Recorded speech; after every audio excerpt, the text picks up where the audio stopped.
Bismillahirrahmanirrahim. Assalamualaikum warahmatullahi wabarakatuh.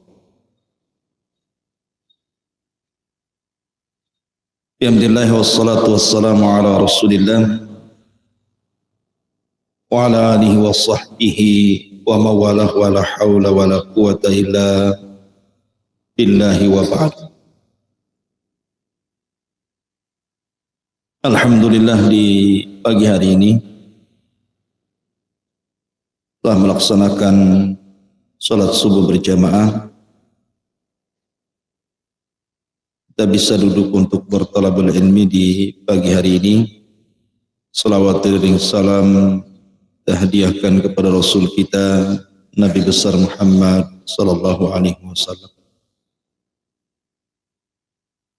Melanjutkan kajian kita masih membahas tafsir daripada surah Al-Fatihah, dan kita masuk pada ayat kedua, Ar-Rahman Ar-Rahim. Ma'asyiral muslimin yang dimuliakan Allah Subhanahu wa taala, apa itu Ar-Rahman Ar-Rahim?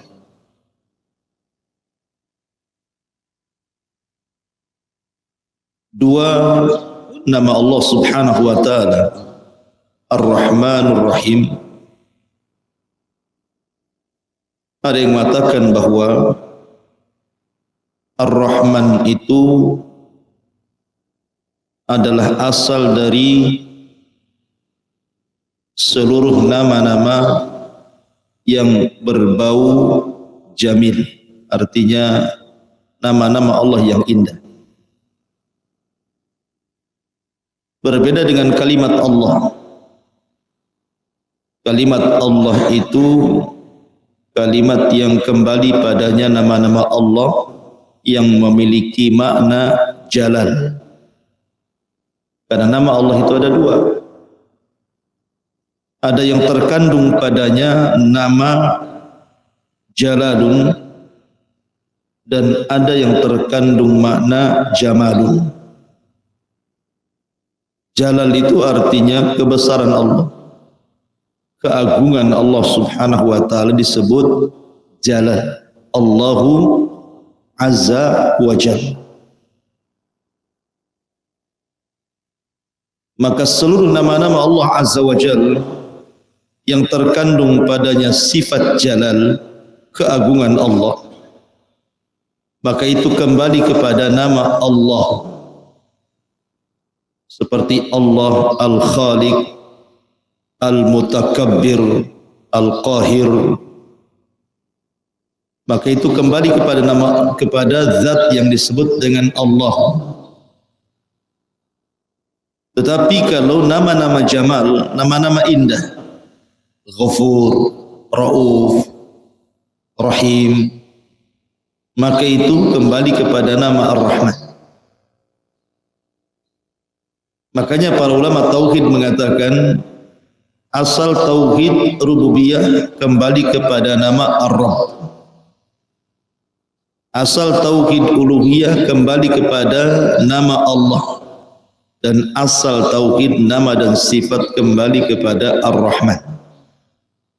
Karena tauhid itu terbagi menjadi tiga: rububiyah, uluhiyah, nama dan sifat bagi Allah Azza wa Jalla. Lalu apa bedanya di sini ketika membahas tentang Ar-Rahman Ar-Rahim itu?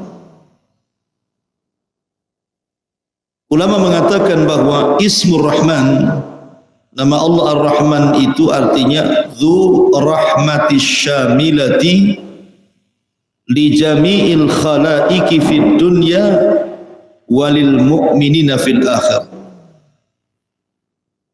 Kalimat Rahman adalah pemilik rahmat yang meliputi seluruh makhluk di dunia dan juga bagi orang-orang yang beriman secara khusus di akhirat. Dari sini ada perbedaan Ar-Rahman dengan Ar-Rahim, walaupun kedua-duanya terkandung satu sifat yang disebut rahmat, kasih sayang. Artinya dalam kalimat Ar-Rahman sifatnya rahmah. Rahim juga sama rahmah. Tetapi rahmannya Allah mencakup seluruh makhluk. Mukminnya, kafirnya, binatangnya, tumbuh-tumbuhannya, semua terkandung pada sifat Ar-Rahman. Tetapi rahim itu khusus, hanya diberikan kepada orang-orang yang beriman. Makanya kalau kita membaca Quran, selalunya kalimat rahim digandengkan dengan kalimat ghafur, ghafurur rahim, raufur rahim, tawwabur rahim. Tidak ada antum dapati ghafurur rahman ataupun tawwabur rahman, raufur rahman, tidak ada. Pasti antum akan dapati ghafurur rahim, raufu rahim, tawwabu rahim.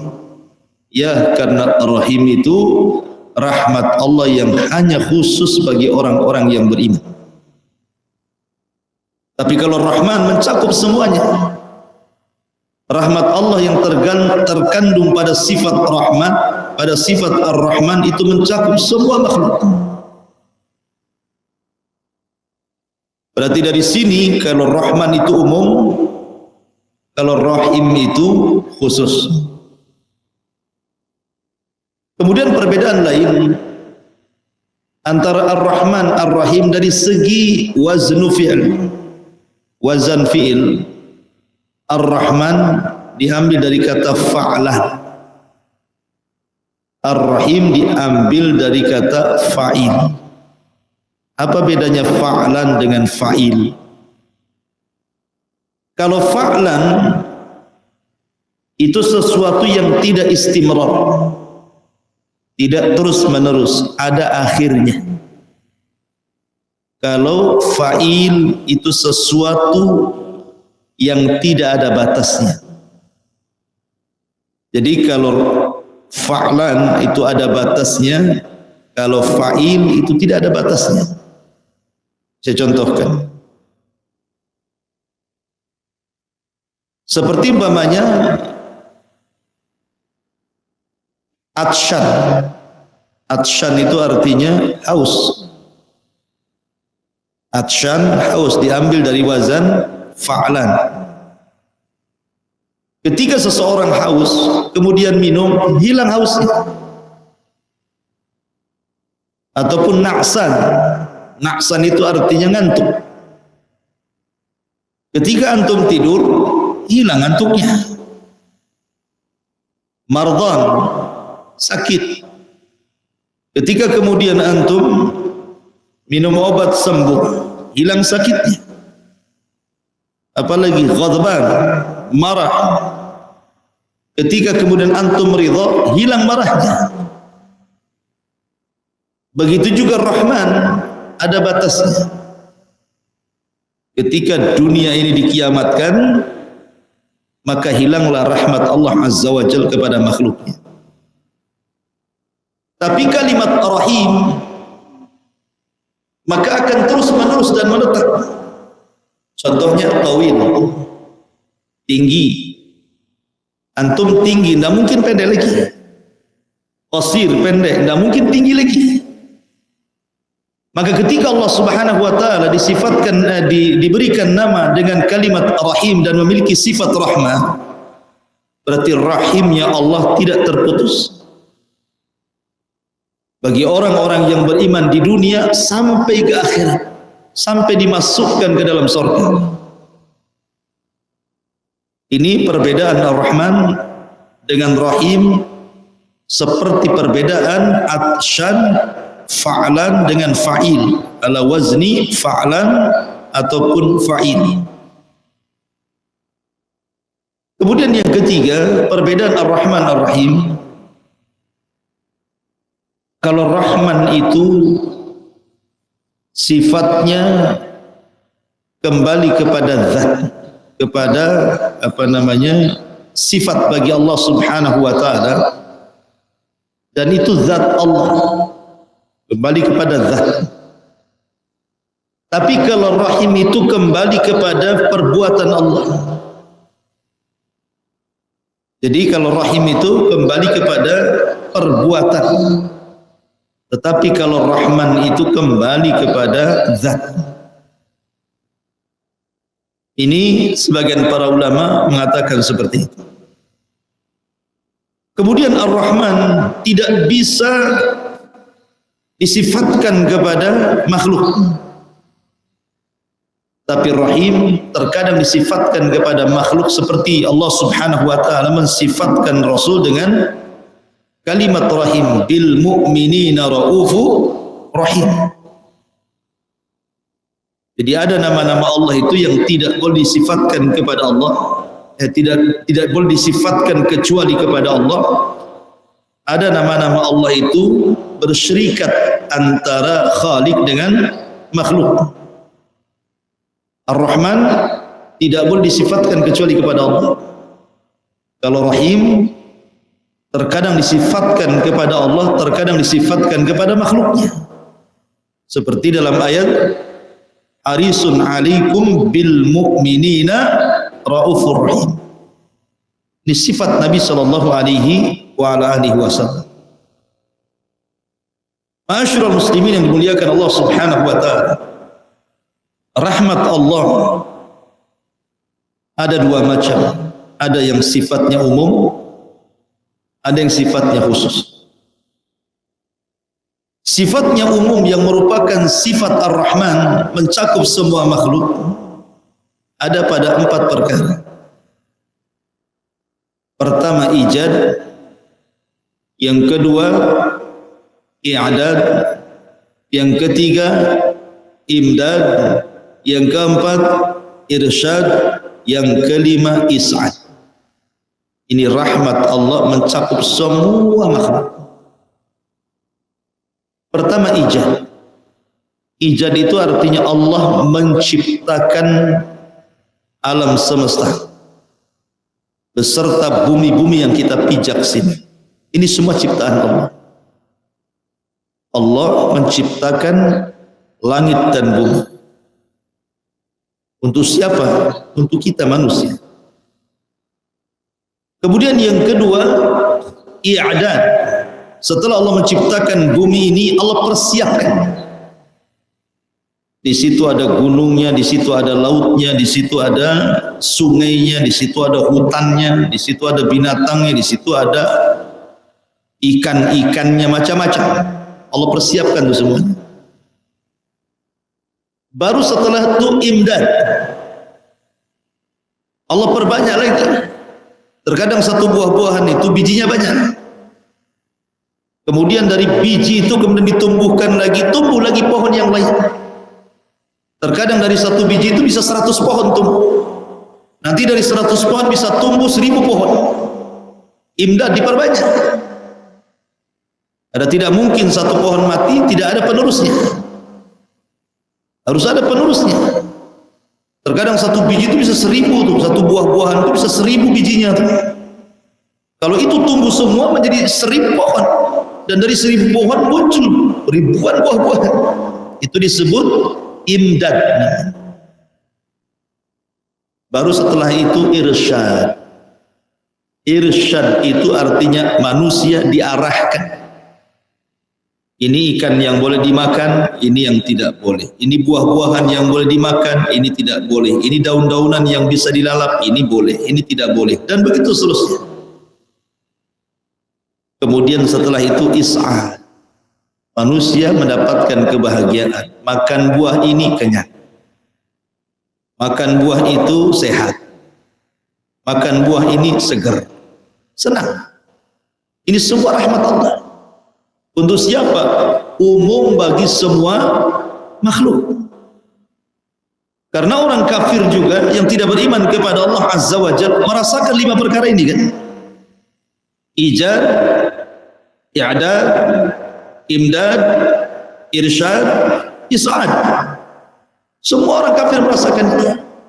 Bukan hanya orang-orang yang beriman saja. Terkadang orang kafir lebih senang dibandingkan orang-orang beriman. Terkadang ada orang kafir lebih kaya dibandingkan antum yang ngaji, lebih sehat dibandingkan antum yang ngaji, lebih bahagia di dunia, zahirnya lebih bahagia dibandingkan antum yang ngaji kan, zahirnya. Artinya bahwa rahmat Allah itu ada yang sifatnya umum. Inilah yang terkandung pada kalimat ar-Rahman. Paham ya? Tapi kalau yang kedua, rahmatul khassa, rahmat Allah yang khusus, ini tidak diberikan kecuali hanya kepada orang-orang yang beriman. Saya contohkan begini.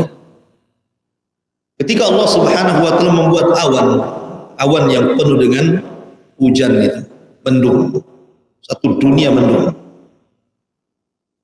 Ini salah satu asal daripada rahmat Allah. Di situ ada rahmat Allah kan. Awan yang mendung itu terkandung rahmat Allah. Minimalnya semua manusia merasakan perubahan cuaca dari yang tadinya panas terik menjadi dingin kan. Semua merasakan, mukmin kafir. Tapi ketika kemudian hujan, tidak semua daerah terkena hujan. Daerah-daerah tertentu saja. Artinya sampainya rahmat Allah ke bumi ini khusus. Tetapi mendungnya umum. Semua terkena mendung. Tapi ketika hujan, terkadang hanya beberapa titik saja. Bahkan ada istilah kita hujan lokal. Satu bata mendung, ketika turun hujan, sekupang aja. Nagoya tidak. Kan itu ya. Ini namanya ketika awan itu mendung itu disebut rahmat umum. Tapi ketika turunnya hujan itu disebut rahmat khusus. Analoginya seperti itu. Antum lebih paham. Masyarul muslimin yang dimuliakan Allah Azza wa Jalla. Tetapi yang antum harus pahami tentang kalimat Rahman Ar-Rahim adalah dua nama yang memiliki satu sifat yang disebut dengan rahmat. Dan rahmat Allah Subhanahu wa taala sifatnya luas. Rahmat Allah itu luas. Dan kita bisa melihat bagaimana Allah Subhanahu wa taala merahmati hamba-hambanya. Jangankan orang-orang yang beriman, iblis sendiri sudah tahu iblis itu makhluk yang jahat. Bagaimana tidak jahat? Dia menentang perintah Allah Subhanahu wa taala sehingga Allah murka dan dikutuk iblis ini. Dikutuknya tidak main-main sampai dikeluarkan dari sorga dan dijauhkan daripada rahmat Allah sampai kiamat. Dimurkai oleh Allah ketika dia mengatakan ana khairun minhu khalaqtani min nar wa khalaqtahu min tin, maka Allah mengatakan fakhruj, keluar kau dari surga. Tetapi ketika dia mengatakan fa'angdirni ila yaumi yub'atsun, ya Allah tangguhkan aku sampai hari dibangkitkan, Allah memberikan rahmatnya kepada iblis. Tetap diberikan tangguhan kan. Kalau doa iblis saja diijabah, apalagi doanya orang yang beriman. Ini kan iblis berdoa kepada Allah. Fa'angdirni ila yaumi yub'atsun, ya Rabb tangguhkan usiaku sampai hari dibangkitkan. Allah kabulkan, Allah kabulkan. Kalau iblis saja berdoa dikabulkan, apalagi orang yang beriman. Artinya rahmat Allah itu luas dan memiliki asar pengaruh-pengaruh, dan itu kita bisa rasakan bagaimana rahmat Allah Subhanahu wa taala yang luar biasa itu. Orang naruh biji di tanah, tiba-tiba kemudian tumbuh, siapa yang menumbuhkan? Allah. Dan itu bentuk rahmat Allah Azza wa Jalla. Masyarul muslimin yang dimuliakan Allah Azza wa Jalla. Tetapi rahmat juga ada tempat-tempatnya. Contohnya umpamanya antum masuk ke dalam masjid. Apa doanya? Allahumma aftah li abwaba rahmatik, kan gitu. Ya Allah bukakan bagiku rahmat. Ya, karena di masjid ini tempat turunnya rahmat. Kemudian dengan antum duduk seperti ini, dibacakan Al-Quran, dibacakan hadis-hadis Nabi SAW, itu juga salah satu tempat turunnya rahmat. Majtama'a qaumun fi baiti min buyutillah yatluna kitaballah wa yatadarasunahu bainahum illa nazalat alaihimus sakinah wa ghasyiyatuhumur rahmah wa hafatzhumul malaika wa dzakarallahu fiman indah. Tidaklah sebuah kaum berkumpul di salah satu rumah daripada rumah-rumah Allah, dibacakan Al-Quran, dipelajari hadis-hadis Nabi SAW, kecuali Allah turunkan ketenangan dan Allah liputi rahmat. Kemudian Allah sebut antum satu persatu dan dipuji di makhluk yang ada di atas sana. Artinya bahwa majelis ta'lim juga salah satu turunnya rahmat. Hujan. Makanya kalau terjadi hujan, apa yang kita baca? Kita membaca doa mutirna bifadlillahi wa rahmati. Kita dihujani dengan karunia dan rahmat Allah. Makanya hujan itu membawa rahmat. Orang yang berdoa saat turun hujan mustajab.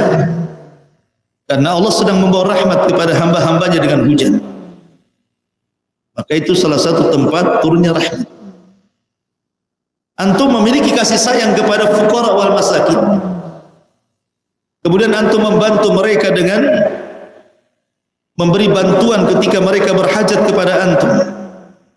Maka Allah mengatakan, Rasul mengatakan, irhamu man fil ardi sayarhamukum man fis sama. Sayangi orang-orang di bumi, maka Allah akan sayang kepada kalian. Di situ turun rahmat. Dan banyak lagi tempat-tempat rahmat. Antum berbuat baik kepada orang tua, itu salah satu turun rahmat. Makanya salah satu doa kita kepada orang tua apa? Rabbighfirli wa liwalidayya warhamhuma kama rabbayani shaghir. Rabbighfirli, ya Allah ampunilah dosa-dosaku dan dosa kedua orang tuaku, dan sayangi keduanya sebagaimana dia menyayangi aku. Maka ketika seorang anak birrul walidain, di situ tempat turun rahmat. Jadi rahmat itu ada tempat-tempatnya dan harus dicari. Karena seseorang itu sangat berhajat kepada rahmat Allah Azza wa Jalla. Makanya orang-orang masuk surga pun dimasukkan bukan karena amalan antum. Antum sholat di dunia capek, antum puasa di dunia capek, antum sedekah rugi gitu, antum haji lelah letih, antum berzikir, antum subuh-subuh sholat kemudian ngaji. Tiba-tiba ketika dimasukkan ke dalam surga, kata Allah, udkhulul jannah bi rahmati, masuklah surga ke dalam rahmatku. Kok bisa? Harusnya kan masuk surga dengan amalannya kan. Harusnya saya masuk surga karena sholat, karena puasa, karena haji, karena zikir. Kenapa ketika giliran masuk surga Allah mengatakan udkhulul jannah bi rahmati, masuklah surga dengan rahmatku? Dari sini ada hubung kait antara ayat Ar-Rahman Ar-Rahim dengan ayat sesudahnya Maliki Yaumiddin. Nanti besok kita jelaskan tafsir. Apa hubung kait Ar-Rahman Ar-Rahim dengan Maliki Yaumiddin? Ma'asyiral muslimin yang dimuliakan Allah Azza wa Jalla, hubung kaitnya adalah ketika antum beramal soleh di dunia, kemudian masuk surga bukan karena amalan tapi karena rahmatnya. Sebagaimana ketika ada seorang Bani Israel, dari kecil tidak pernah maksiat, ibadah terus. Tiba-tiba dia berdiri di pintu surga. Kemudian Allah katakan, udkhulil jannah bi rahmati, masuk kau ke dalam surga dengan rahmat. Tak mau dia. Dia mengatakan, ya Rabb, aku ini ketika di dunia tidak pernah maksiat.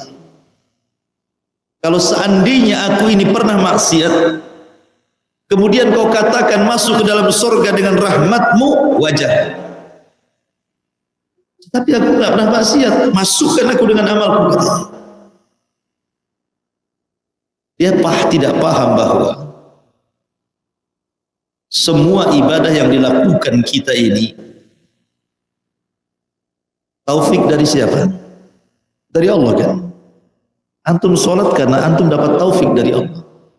Kalau antum tidak dapat taufik dari Allah, sholat antum nggak akan sholat. Antum bisa hadir di majelis ta'lim ini, taufik dari siapa? Allah. Makanya banyak orang yang tidak dapat taufik tidak ngaji. Antum puasalah, taufik dari siapa? Dari Allah. Kalau antum tidak dapat taufik, nggak akan antum puasa. Tidak mungkin antum ngaji, tidak mungkin antum zikir, tidak mungkin antum birrul walidain. Semua taufik dari Allah. Nah, kalau semua taufik dari Allah, sudah wajar orang masuk surga karena rahmat. Karena yang menggerakkan antum sholat juga Allah. Karena taufik dari Allah subhanahu wa ta'ala, hidayah yang Allah anugerahkan kepada kita berupa taufik ini yang menjadikan kita ibadah. Makanya orang masuk surga bukan dengan amal, tapi dengan rahmat. Sebab kalau seandainya orang masuk surga karena amalan, dengan bahasa lain kita membeli surga dengan amalan kita, surga nggak mungkin kebeli.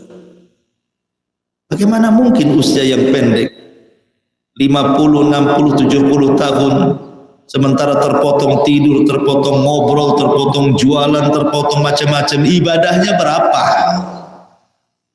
Tiba-tiba kemudian mendapatkan surga dengan kenikmatan segala-galanya, khalidina fiha abadan abidin gitu ya. Kan enggak imbang gitu bahasa kita. Berarti Allah memasukkan kita itu karena rahmatnya, karena kasih sayang Allah kepada kita. Sebagaimana Allah masukkan manusia ke dalam neraka itu karena keadilannya.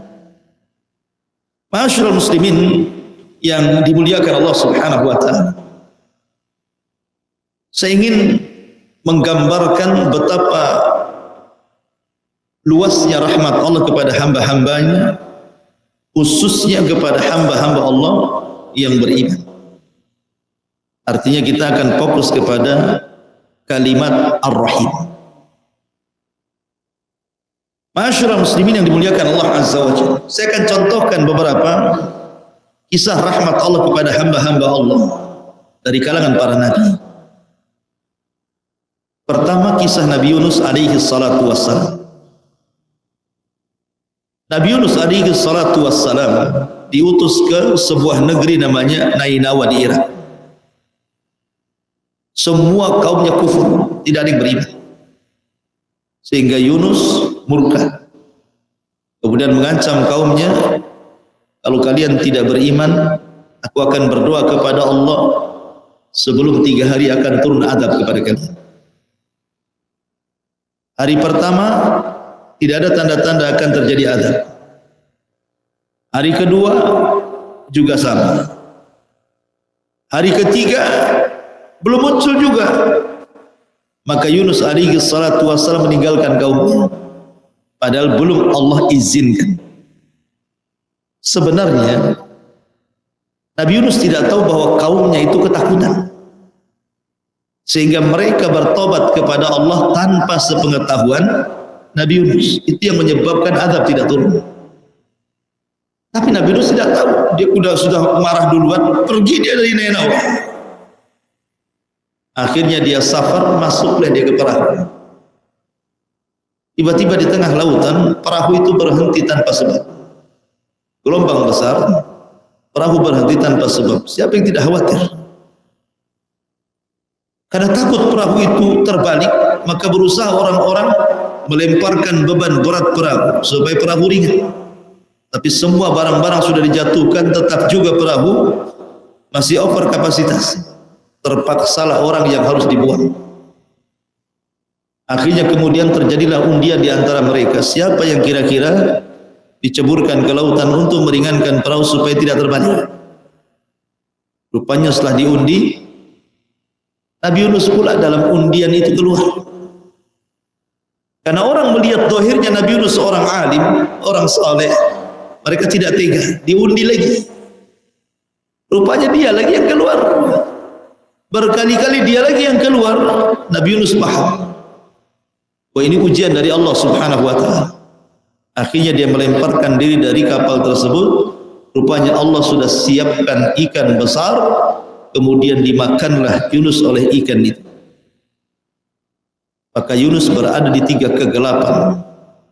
Gelap di perut ikan, gelap di dasar lautan, dan gelap di tengah malam. Kalau bukan karena rahmat Allah, Nabi Yunus tidak akan selamat. Karena logikanya orang seperti ini harus mati kan? Mana ada oksigen dalam perut ikan?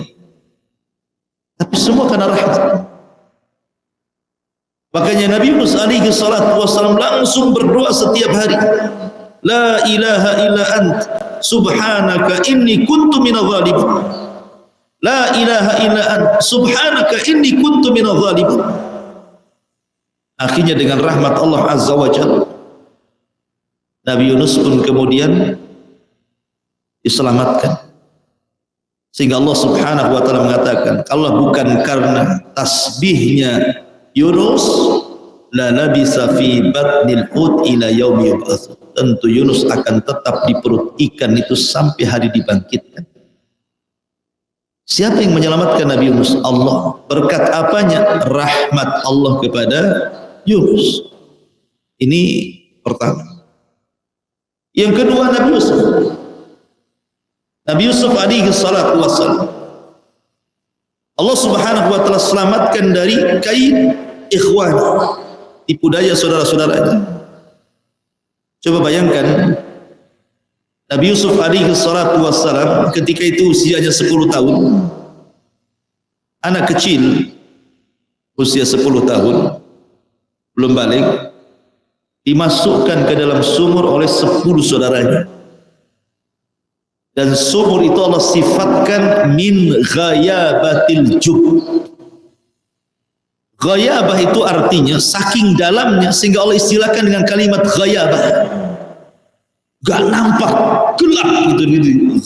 Makanya disebut yang tidak tampak itu ghaib. Alam ghaib kan itu ya. Ghayab. Ghayab itu saking dalamnya, gelap gak nampak gitu. Bukan 10 meter, 12 meter. Saking dalamnya Allah sifatkan ghayabatul jub. Dan sumur itu di tengah-tengah padang pasir. Bisa saja di situ ada ular, ada kalajengking, ada hewan-hewan buas, siapa yang tahu? Namanya sumur liar. Secara logika, orang gali sumur saja orang bisa mati karena kehabisan oksigen. Banyak kejadian-kejadian yang gali sumur lemes di dalam sumur karena kehabisan oksigen, sehingga saya pernah melihat orang yang buat sumur itu harus dikipasi dari atas supaya ada oksigen masuk. Nah ini Nabi Yusuf berada di kedalaman sumur itu, tetapi karena rahmat Allah subhanahu wa ta'ala, Allah tolong Nabi Yusuf. Datang para peniaga yang hendak mencari air, rupanya dapati sumur, ketika ditimba bukan dapat air, dapat anak kecil. Hadza gulam, ini ada anak ini. Akhirnya dimasukkan ke dalam jualannya, dagangannya, dijual pula sampai di masjid dengan harga murah, darahima ma'dudah. Dan itu bentuk rahmat Allah kepada Yusuf alaihi salatu wassalam, diselamatkan dari dalamnya sumur. Kemudian yang ketiga, Ibrahim alaihi salatu wassalam, ketika dia ketahuan menghancurkan patung-patung Namrud, akhirnya Namrud pun emosi dan marah dan mengatakan, "A'anta fa'alta hadza bi alihatina ya Ibrahim?" Oh, yang melakukan ini wahai Ibrahim, menghancurkan patung-patung kami. Kata Ibrahim, "Bal fa'alahu kabirum hadza." Yang melakukan itu patung yang gede, oh palunya di situ kok. Masa saya pula dituduh katanya. Ini tauriah. Ibrahim berdusta. Tapi Namrud paham lah, bukan orang bodoh. Bagaimana patung-patung yang tidak bisa bicara kok katakan dia melakukannya, katanya. Dari situ Ibrahim mematahkan hujah bahasanya. Kalau Tuhan itu tidak bisa bicara, macam mana kau minta sesuatu kepada dia? Tapi itu tidak dipahami oleh Namrud. Namrud ketika tidak bisa membantah hujah yang sangat kuat,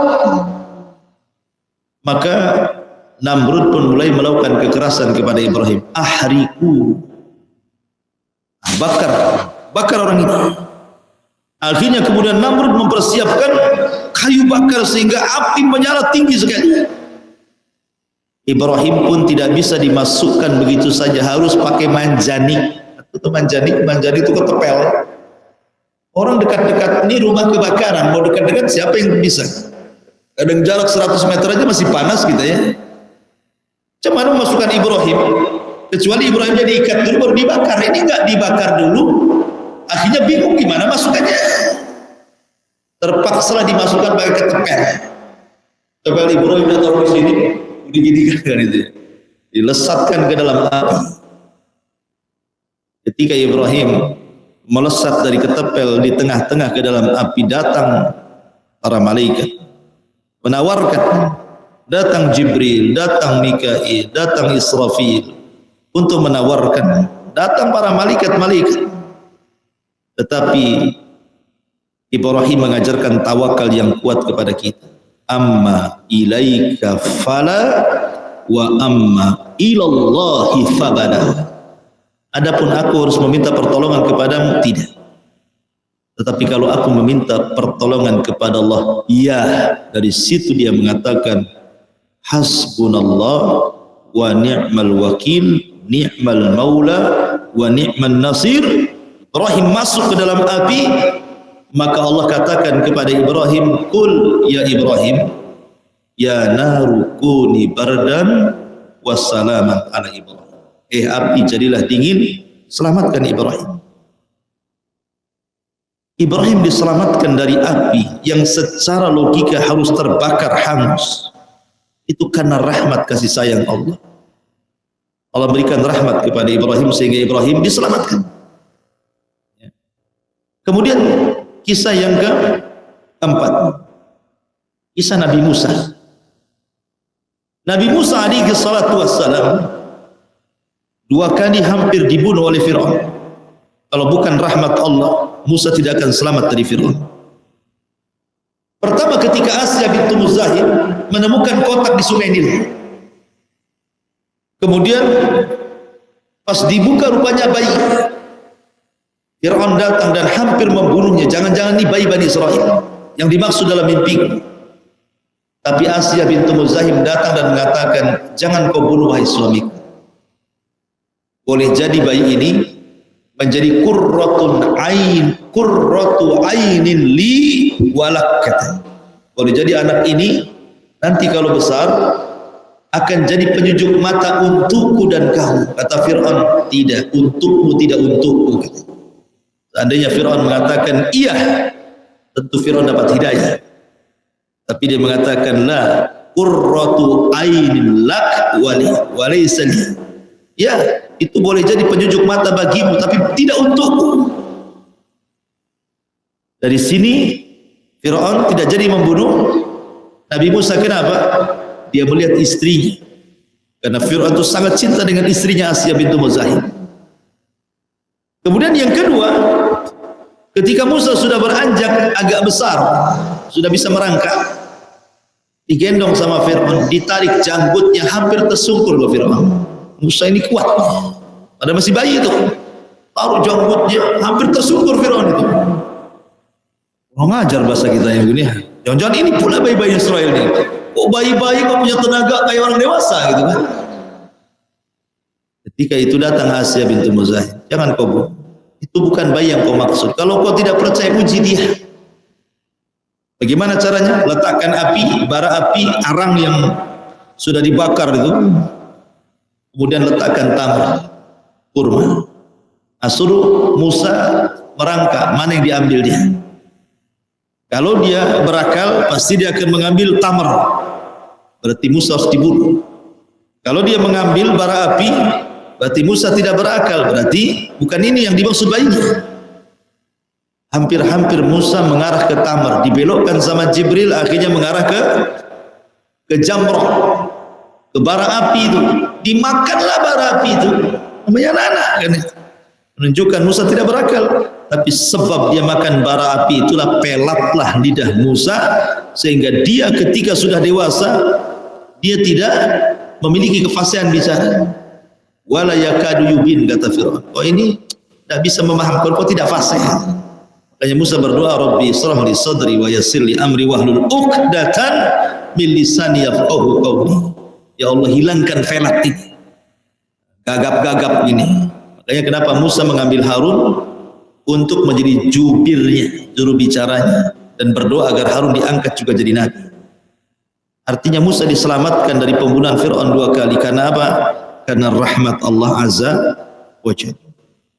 Kemudian kisah Maryam, dari tuduhan orang-orang, bagaimana mungkin seorang wanita yang afifah, yang menjaga kehormatannya, tidak pernah keluar dari mihrabnya, tiba-tiba kemudian hamil di usia 15 tahun. Apa kata manusia? Dia putri Imran, orang sucinya Baitul Maqdis, tidak pernah keluar dari mihrabnya, kerjanya hanya sujud, ruku dan zikir. Tiba-tiba hamil. Siapa yang hamil di Maryam? Maka mulailah orang-orang kemudian menuduh Maryam berselingkuh. Jadi jangan-jangan Maryam ada perselingkuhan dengan rahib-rahib di Baitul Maqdis, sehingga kemudian hamil dan melahirkan. Maryam wanita suci dan tidak pernah melakukan perzinahan. Karena ketika Maryam keluar hendak buang hajat, tiba-tiba dihadang oleh malaikat Jibril, basyarat sawiyah, menjelma manusia yang sangat tampan sekali. Sampai Maryam mengatakan a'udzu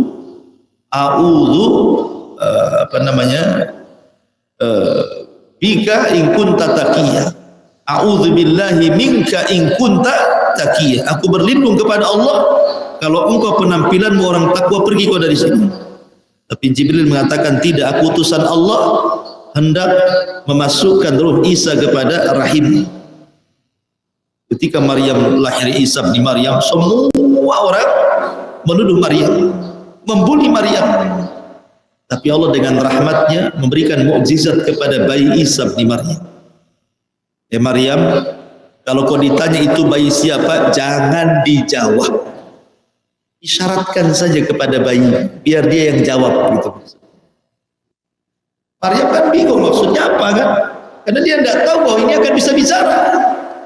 Tapi dia melaksanakan perintah Allah Azza wa Jalla. Setiap ada orang mata, Maryam itu bayi siapa? Suruh jawab bayi.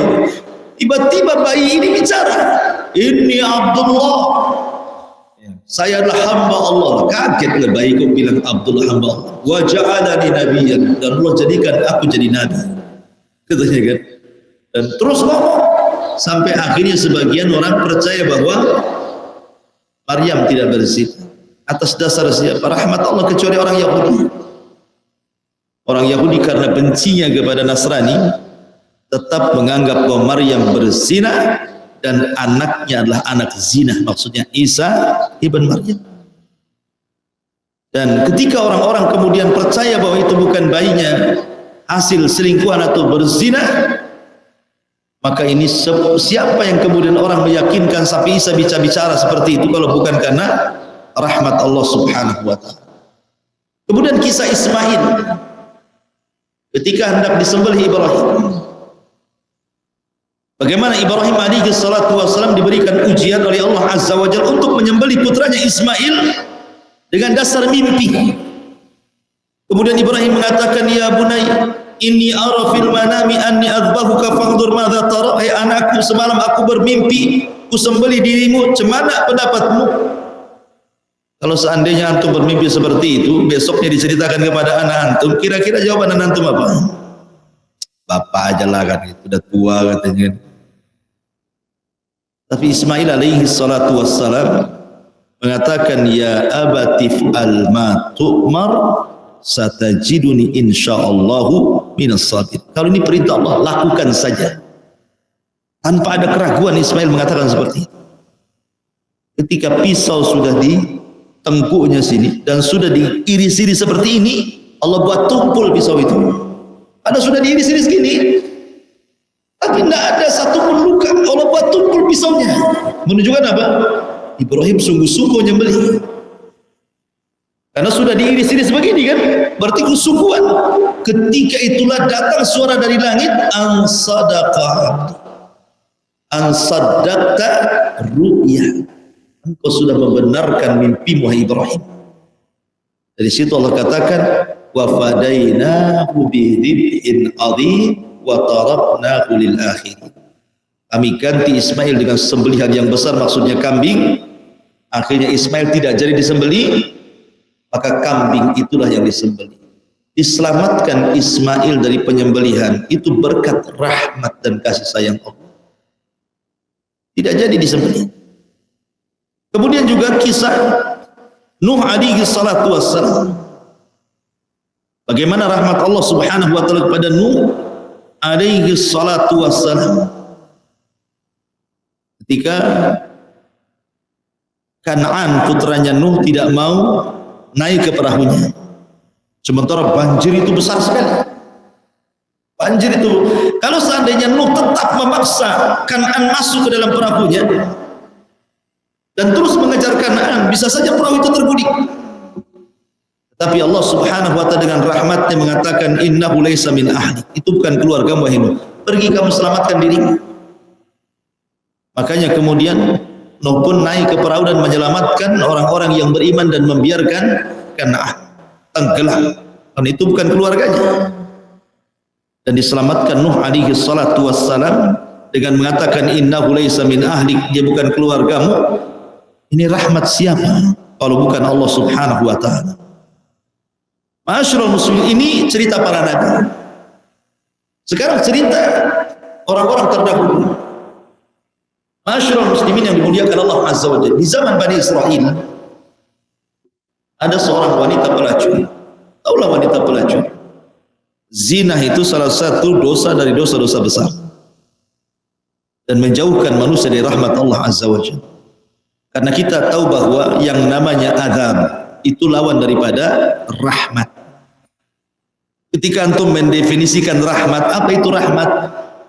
Orang dijauhkan dari rahmat, maksudnya didekatkan dengan azab. Ya, kalau didekatkan dengan azab berarti dijauhkan dari rahmat. Ketika didekatkan dengan rahmat berarti dijauhkan dari azab. Jadi lawan daripada rahmat itu azab, itu maksudnya. Makanya perhatikan ketika Allah mengatakan inna arsalnaka illa rahmatan lil alamin. Sesungguhnya kami utus engkau wahai Muhammad kepada manusia itu sebagai rahmat. Ketika Allah Subhanahu wa taala mengutus Rasul sallallahu alaihi wasallam sebagai rahmat bagi semesta alam, maka umat ini tidak akan pernah diazab seperti azab yang pernah ditimpakan kepada umat-umat sebelumnya. Wa ma kana Allahu mu'adzibahum wa anta fihim. Dan Allah tidak akan mengazab manusia sementara kau ada di situ. Kenapa? Karena adanya Rasul sebagai rahmat, sehingga Allah tidak turunkan azab. Oke, ini ayat ini Allah katakan wa anta fihim, sementara engkau berada di situ. Sekarang Nabi SAW sudah meninggal. Apakah kemudian rahmat itu akan dicabut dan umat akan diazab seperti umat-umat sebelumnya? Tidak. Walaupun Nabi SAW sudah meninggal dunia, rahmat Allah tetap. Kenapa? Karena Nabi SAW wafat meninggalkan penerusnya. Siapa penerus Nabi SAW? Para ulama yang memegang kepada Al-Quran dan Sunnah. Sementara Quran dan Sunnah adalah penerus rahmat Allah.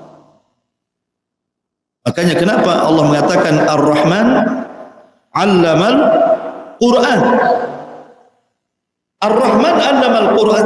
Jadi Quran itu membawa rahmat. Sementara ada Quran di bumi, tidak akan turun azab. Maksudnya azab seperti azab-azab umat terdahulu. Sebab kalau Allah murka kepada sebuah kaum umat dahulu, habis, tak tersisa. Lihat kaum Ad, habis. Kaum Samud, habis. Kaum Madian, habis.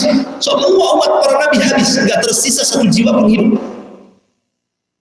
Tetapi ketika Rasul diutus, walaupun sudah meninggal, tetap rahmat Allah itu diturunkan dengan adanya Al-Quran dan Sunnah Nabi SAW.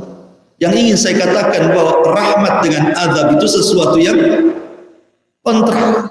Kalau ada rahmat hilang azab, ketika hilang rahmat datang azab.